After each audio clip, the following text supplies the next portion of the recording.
ವಿಜಯಪುರ ಜಿಲ್ಲೆಯ ದೇವರಹಿಪ್ಪರಗಿ ಬೆಳ್ಳಂಬೆಳಗ್ಗೆ ಪಟ್ಟಣದಲ್ಲಿ JCB ಗರ್ಜಿಸಿದ್ದು footpath ಒತ್ತುವರಿ ತೆರವು ಮಾಡಲಾಗಿದೆ. ಪಟ್ಟಣದ ಬಸ್ ನಿಲ್ದಾಣದ ಮುಂದೆ ಮೊಹರೆ ವೃತ್ತದ ವರೆಗೆ ಫುಟ್ಪಾತ್ ಮೇಲೆ ಅಂಗಡಿ ಮಳಿಗೆಗಳ ನಿರ್ಮಾಣ ಮಾಡಿಕೊಂಡು ವ್ಯಾಪಾರ ವಹಿವಾಟು ನಡೆಸಲಾಗುತ್ತಿತ್ತು.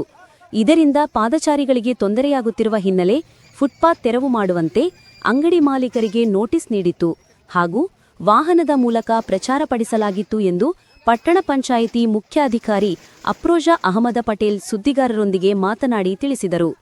ನೋಟಿಸ್ಗೂ ಬಗ್ಗದ ಅಂಗಡಿ ಮಾಲೀಕರಿಗೆ ಬೆಳ್ಳಂಬೆಳಿಗ್ಗೆ ಪಟ್ಟಣ ಪಂಚಾಯಿತಿ ಶಾಕ್ ನೀಡಿದ್ದು, ಬೆಳಗ್ಗೆ ಜೆಸಿಬಿ ಮೂಲಕ ಅಧಿಕಾರಿಗಳೇ ತೆರವು ಕಾರ್ಯಾಚರಣೆ ನಡೆಸಿದ್ದಾರೆ. ಫುಟ್ಪಾತ್ ಒತ್ತುವರಿ ತೆರವು ಮಾಡಿ ಸಾರ್ವಜನಿಕರ ಓಡಾಟಕ್ಕೆ ಅನುವು ಮಾಡಿಕೊಟ್ಟಿದ್ದಾರೆ.